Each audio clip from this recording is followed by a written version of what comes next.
Koliko dugo ti snimaš te sapunice? Kakve to veze sad ima? Zanima me čisto koliko dugo snimaš sapunice. 5 godina. Da, pa u tome je problem. Koji problem, šta? Problem je, ja mislim da je problem u tome što to jako dugo traje i ti si se malo već sad navikao na to. Da.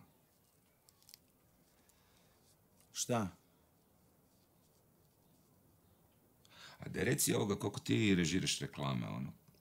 Kad si ti režirao neke osim pjene za pivu? To nije isto. Nije isto? Ne. Ja reklamu napravim za 2-3 dana, dobijem novce od kojih mogu živjeti, ne znam, 6 mjeseci i odem doma. A ti sapunicu snimaš svaki dan. Te bi se to vuklo pod kožu. Jako dugo to radiš. Si već počeo tako razmišljati. Aha. Da. Kaj ti me ne jebeš sad neko? Ne jebem te, nego ja mislim da nije moj tekst patetičan, nego da si ti patetičan. Ja sam tebi rekao da je super tekst, da mi se čini da je jedna rečenica patetična. Koji ti je, kaj hoćeš? Ne, rekao si da ti je predug. Rekao si, ako se dobro sjećam... Rekao si da ti je predug, možda malo predug, ali ti se zapravo to ne razumiješ, ali ovo ti je ljigi-ljagi. Ja ne znam uopće da li si ti siguran o čemu je uopće. Samo si ga prošao ovako površno i došao do zaključka da je tu je to, evo možda... Jebi se.